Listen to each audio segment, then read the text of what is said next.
Bonsoir François Hollande. Bonsoir. Merci d'être là. Non, je suis à ma place. Comment allez-vous ? Je vais aussi bien que possible, mais c'est le monde qui va mal et la France qui ne va pas beaucoup mieux. On va parler de choses très tristes, de choses aussi joyeuses. D'aussi loin que je me souvienne, vous allez toujours bien. C'est-à-dire, vous avez l'impression que vous êtes gai. Je fais en sorte de garder cette pointe d'humour, même dans les moments les plus difficiles, et cet équilibre. J'essaye de ne pas être emporté par la tristesse, même quand elle est là, ou la nostalgie, car je ne pense pas que ce soit forcément les meilleurs sentiments. Il faut toujours espérer dans l'avenir. C'est ce que je me suis donné comme morale. Est-ce que c'est naturel ou est-ce que ça finit par devenir une forme d'exercice, c'est-à-dire même quand ça ne va pas, ça va ? Il y a des moments où c'est un peu forcé. Il faut se dire, il faut garder l'idée que demain sera meilleur, mais c'est quand même mon caractère. Je n'en dévie pas, donc je ne force pas mon caractère. On parlera de votre enfance dans la deuxième partie. Et il y a des moments où vous dites, par exemple, vous avez aimé être lycéen, et votre force, c'était, vous n'étiez pas le plus costaud, mais vous étiez le plus joyeux. J'ai aimé les années d'études, où que ce soit. J'ai toujours été heureux avec des camarades qui m'ont toujours fait confiance. J'ai été délégué de classe dès le collège. Pourquoi ? Parce que j'aime cette ambiance collective. Et j'aime conduire aussi les opérations lorsqu'il y en a, parce que je considère qu'il y a toujours une aventure à ouvrir ou à mener. Vous étiez chef déjà ? C'était, en tout cas, ceux qui me faisaient confiance me disaient que j'étais le chef. On n'est pas président par hasard quand même. Non, on est en tout cas dans un collectif. Il y en a qui veulent rester en retrait, et quelquefois ils ont des raisons, et parfois même ils contribuent. Puis d'autres qu'on pousse en avant. Moi, on me mettait en avant et je me laissais faire. 2015, l'année terrible. Évidemment, novembre, c'est la commémoration, mais avant novembre, il y a janvier. Et j'ai toujours été impressionné. Je me rappelle une fois où j'entre dans votre bureau, les souvenirs de gens que vous connaissiez, c'est-à-dire Cabu, Wolinski, ce ne sont pas seulement des victimes, bien sûr, ce sont des victimes, mais ce sont des gens que vous avez aimés personnellement. Oui, que les Français ont aimé aussi. Moi, je les connaissais pas intimement, je connaissais certains, et ils étaient même venus me voir peu de jours avant l'attentat pour me dire toutes les difficultés que rencontrait Charlie. Donc quand ils ont été attaqués, la plupart décimés, oui, je l'ai vécu comme aussi une attaque contre nous, France, et contre moi aussi, président de la République. Est-ce que vous les avez vus vivants peu avant ? Est-ce que vous les avez vus morts ? Non, j'ai refusé. Et ça, c'est vrai pour toutes les catastrophes ou toutes les tragédies ou tous les attentats. J'ai toujours refusé de rentrer dans les lieux où les crimes avaient été commis. Il y a une part de vous, évidemment, le rire, le côté Charlie, le côté très qui vous correspond très exactement. Et dans ce moment-là, c'est un moment vraiment d'opposition complète avec ce que sont les djihadistes. Les djihadistes n'ont aucun humour, n'ont aucun amour d'ailleurs, et donc n'ont aucune humanité. Ça ne veut pas dire que nous devons les considérer comme des inhumains. C'est ce qui fait la différence entre des démocrates et des barbares. Mais je crois que la force d'une société, c'est d'être capable de se regarder elle-même et d'éprouver une douleur intense et d'être capable de la dépasser. Et c'est ce que j'ai essayé de faire tout au long du mandat. Vous êtes représenté ce moment, moi je me rappelle m'être représenté là, au moment où les Kouachis sont face à eux, tirent et où ils comprennent que cette fois, ça y est. C'est-à-dire, il y avait eu beaucoup d'alertes, comme vous le dites, ils étaient même venus vous voir, mais où ils se disent, nous allons payer de notre vie, on voulait faire rire simplement. Il y avait eu un procès, on ne se souvient plus, mais avant, quelques années plus tôt, il y avait eu un procès qui avait été intenté par des associations, et la Grande Mosquée aussi de Paris, par rapport aux publications des caricatures. Et la direction de Charlie m'avait demandé de témoigner. Je n'étais que premier secrétaire à ce moment-là. Et donc, il y avait un lien qui s'était formé. Et c'était le risque qu'ils avaient pris. Ils pensaient que le risque était pénal, était judiciaire. Non, il était bien plus grave. Ils ont été plusieurs fois menacés. Mais vous savez, quand vous êtes continuellement menacé, ce qui était leur cas, toujours accompagné par des policiers, ce qui était aussi pour Charb, en tout cas, son cas, vous finissez par relâcher la discipline. Et donc, vous pensez que ça ne se produira pas, mais si, ça peut se produire, et c'est ce qui est arrivé. Donc c'est la raison pour laquelle parfois on s'interroge pourquoi telle ou telle personnalité est accompagnée par des policiers, des gendarmes. Oui, parce que ça peut arriver. Et ça peut encore arriver. Beaucoup de gens ont pleuré ces jours-là, notamment pendant la manifestation, la grande manifestation du 11 janvier que vous avez menée. Est-ce que vous avez pleuré? Non, j'ai même eu une scène incroyable le 11 janvier. Bon, je ne parle pas de la manifestation elle-même, qui était puissante, qui était ardente, qui était formidable au sens des relations qui se sont établies entre les personnes, avec les policiers aussi, qui ont été embrassés. Je pense aussi à ce cortège de chefs d'État et de gouvernement incroyable. À ce moment-là, beaucoup se sont dit, c'est une autre époque qui commence. Oui, on a espéré qu'il se passe quelque chose. Il y avait Mahmoud Abbas et Netanyahou qui défilaient en plein Paris. Ça n'a duré qu'une demi-heure, mais ils étaient là. Donc on pouvait se dire, nous avons, à travers cette réaction face à un attentat qui touchait la liberté d'expression, réussi à réunir le monde. Puis ensuite, je vais vers le reste de la rédaction de Charlie, c'est-à-dire les survivants.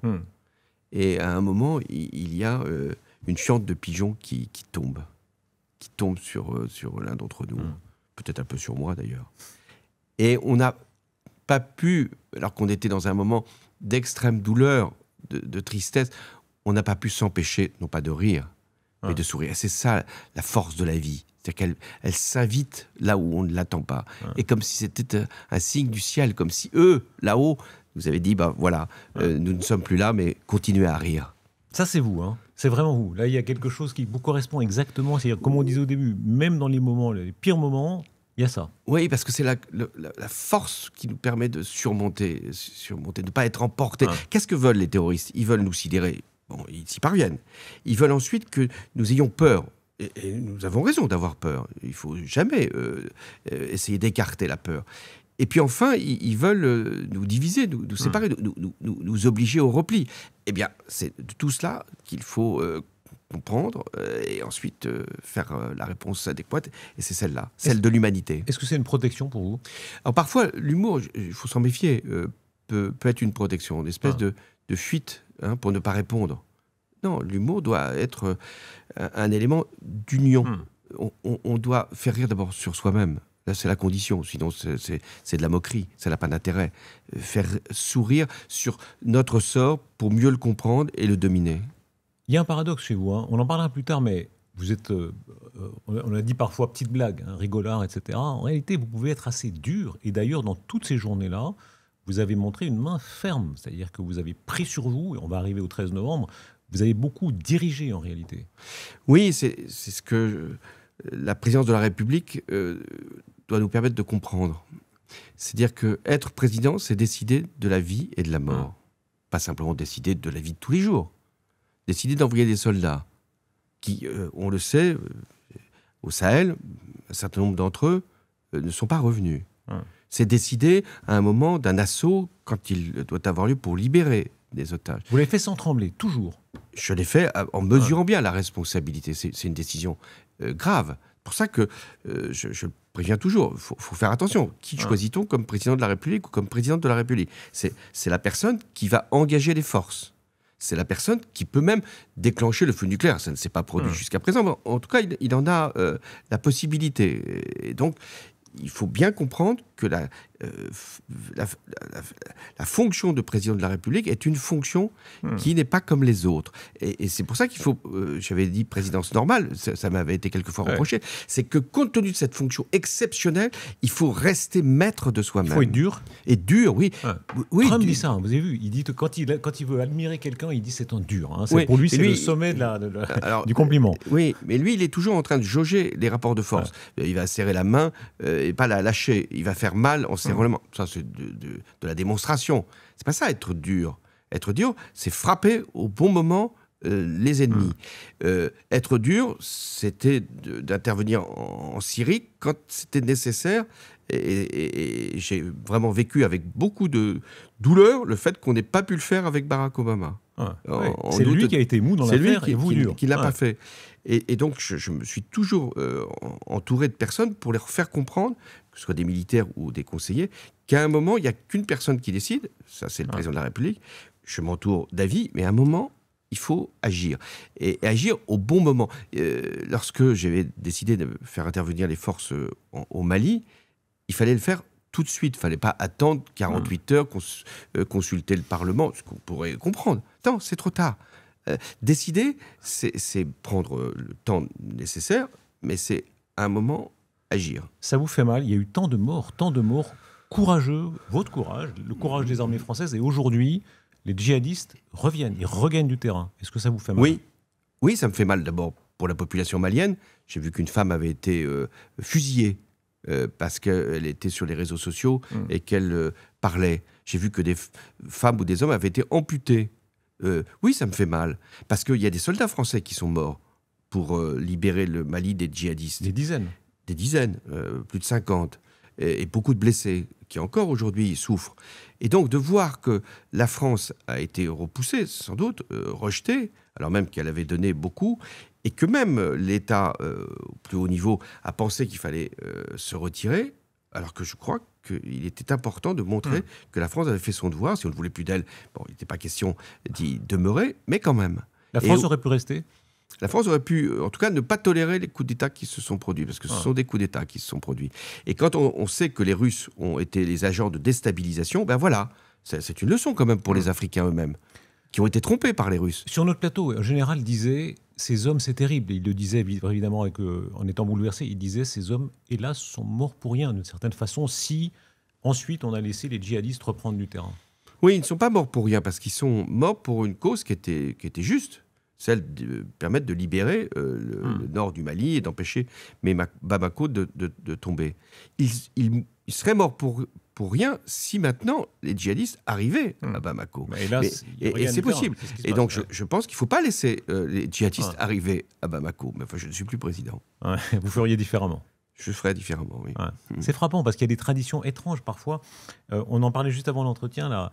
Les centres-gauches ont souvent été durs, d'ailleurs pour le pire. Ils ont même été assez colonialistes à une certaine époque. Oui, c'était une... si on veut regarder...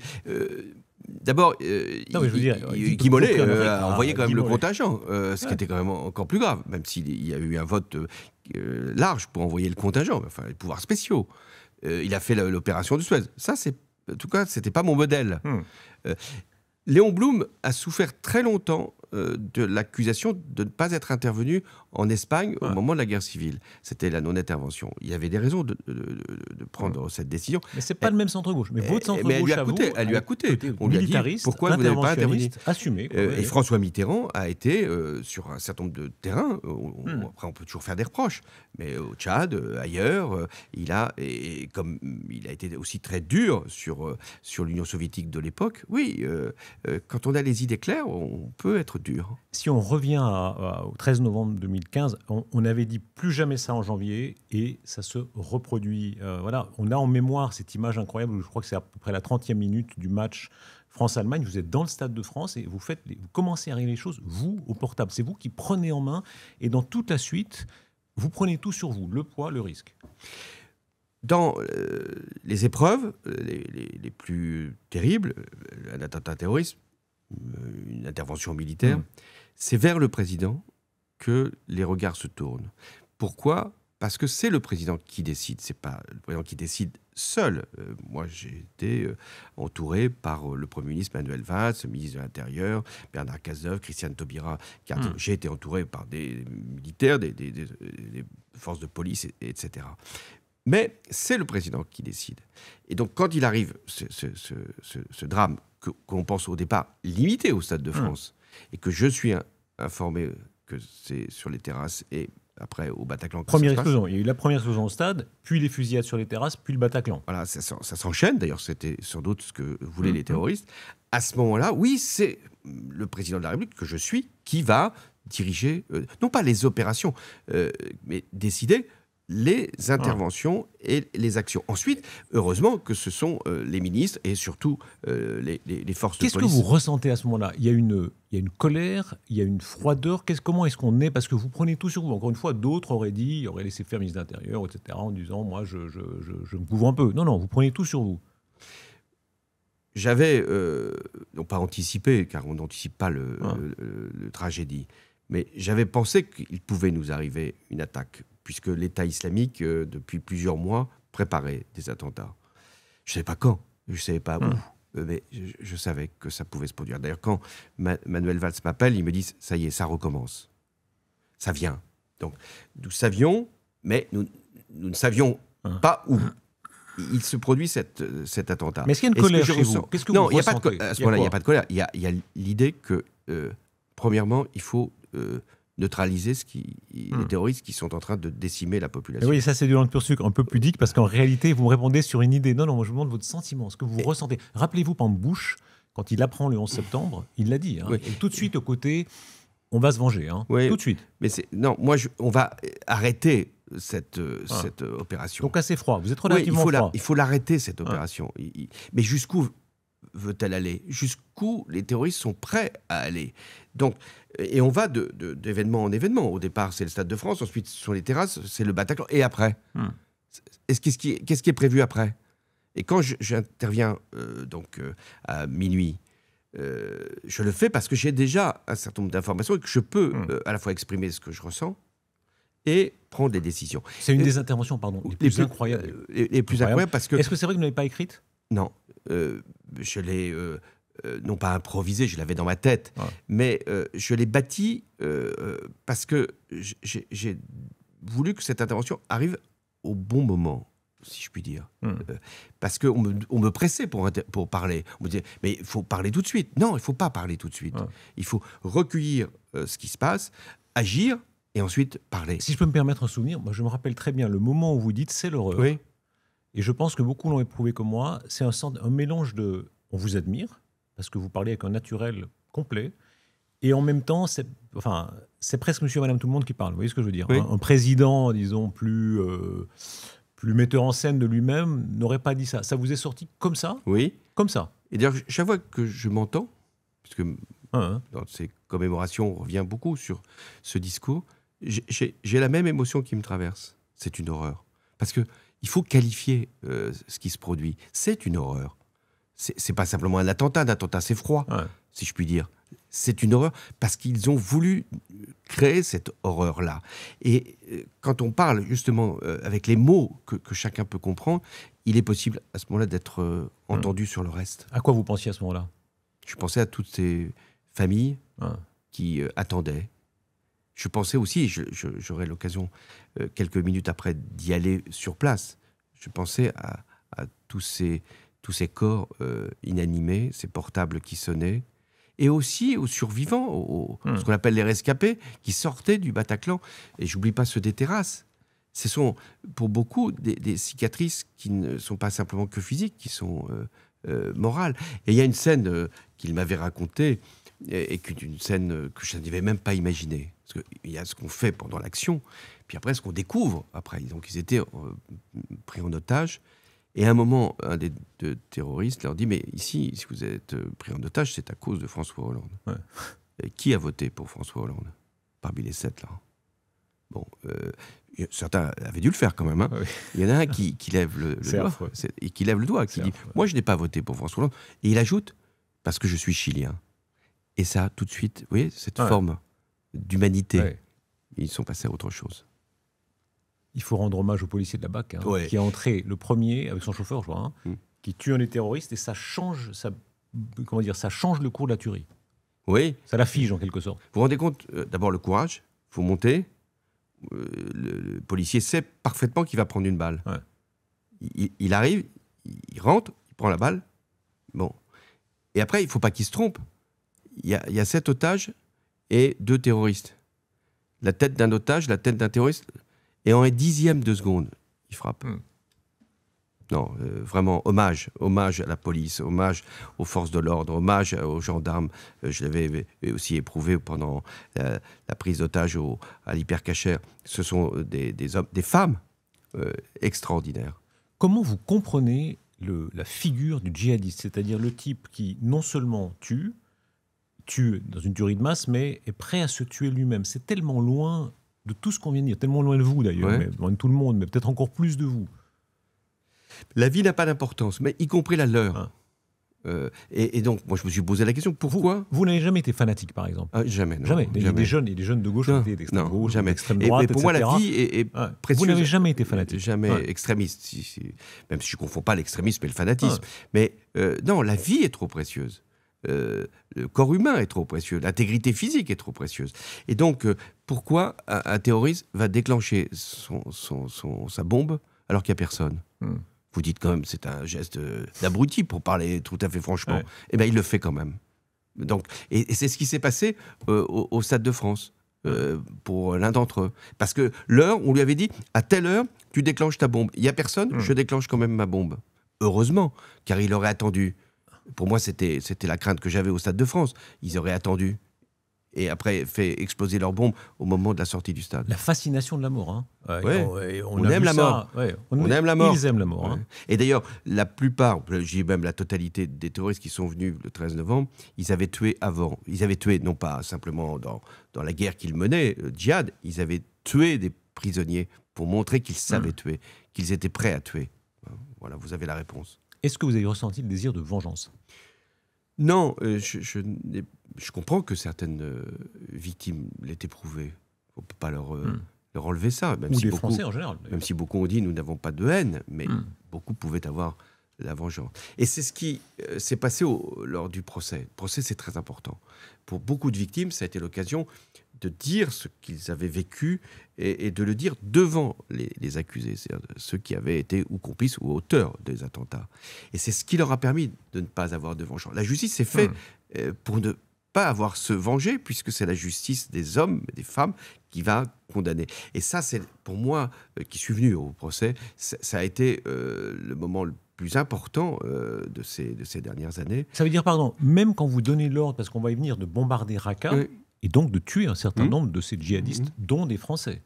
Il n'y a pas un instant où vous dites... beaucoup l'ont dit. Hein. Je parlais de Bush tout à l'heure. Bush l'a avoué. Il y avait une espèce de sentiment de vengeance. C'est-à-dire, je joue jamais. Non, là, on était dans la guerre. Ils nous avaient fait la guerre. On leur répondait par la guerre. La vengeance, c'est un sentiment humain. Je me rappelle, des gens comme Elie Wiesel qui disaient, après la guerre, il traverse l'Allemagne et il voit tout le pays écrasé. Et pourtant, Elie Wiesel n'était pas un sanglant, hein, mais il dit, oui, j'ai jubilé. C'est-à-dire de voir, et pourtant il savait bien qu'il y avait aussi des enfants, des innocents, hein, mais de voir ce pays aplati. Hein, et il disait, oui, j'ai eu la jubilation de la vengeance. Non, c'est pour ça que je dis, on peut comprendre quand on a été soi-même victime. Mais quand on est à la tête de l'État ou quand on a une responsabilité, on doit faire une démonstration. Et le procès, c'est une démonstration. C'est-à-dire, nous restons dans les règles du droit. Ces terroristes auront même un avocat. Et nous les jugerons et les condamnerons par des magistrats indépendants. C'est ça la victoire de la démocratie. On n'a pas fait Guantanamo, nous. On n'a pas fait Guantanamo. Après le 11 septembre, les États-Unis, et ce n'était pas une administration plus qu'une autre, hein, on envoie ces terroristes dont on ne sait pas s'ils sont complices, coupables, on les envoie sur une terre, disons, neutre, et dans une espèce de camp, pas nous. Nous, les juges, ils sont encore en prison. Mais il y a eu alors on ne dit pas exécution extrajudiciaire, mais vous êtes parmi les très rares chefs d'État et chefs de gouvernement, certains vous l'ont reproché d'ailleurs, hein, d'avoir dit dans un livre célèbre, oui, j'ai été amené à donner des ordres d'élimination physique de djihadistes qui menaçaient. Quand on s'en est expliqué, quand il y a eu une information très précise sur la présence de tel ou tel djihadiste qui avait tué des Français, ou qui avait le projet de les tuer, oui, l'ordre est donné. Les Américains le font beaucoup. Les Américains l'ont fait à une ampleur beaucoup plus... Eux, ils ont la fiction de dire « killed in action hein, ». Pour que ce soit un peu légal, ils disent « il a été tué dans l'action ». C'est pas vraiment l'action. Ben Laden, par exemple, n'était pas en action. Mais nous aussi, on le fait dans un acte de guerre. Oui, enfin, c'est quand même une exécution extrajudiciaire. Et je suis frappé de voir que vous l'avez assumé, alors que beaucoup en France, toujours, ont tourné autour du pot en disant... C'est pas bien, mais parce que nous étions dans une intervention militaire au Mali, donc c'était un acte de guerre, comme nous étions dans une intervention militaire en Syrie et en Irak. Mais on retrouve la tradition de centre-gauche dont on parlait tout à l'heure, c'est-à-dire... Mais pas d'intervention contre les règles de droit. Tellement drôle, tellement on disait non, ça on ne peut pas, etc. Vous l'avez assumé. Il faut assumer le recours à la force. Il faut essayer de le repousser le plus longtemps possible. Mais si à aucun moment vous laissez penser que vous n'êtes pas capable d'aller jusque-là, eh bien, les dictateurs, eux, avancent. Ce sont des traîtres, hein. Ces djihadistes français qui sont allés servir le groupe État islamique. Oui, bien sûr. Et ce sont des traîtres. Est-ce qu'ils étaient encore conscients qu'ils étaient français, je ne crois plus. Certains avaient l'air tout à fait de... Ils étaient français, de nationalité française. A-t-on été naïf quand on voit ce qui se passe aujourd'hui avec Salah Abdeslam? On est 10 ans après, en prison.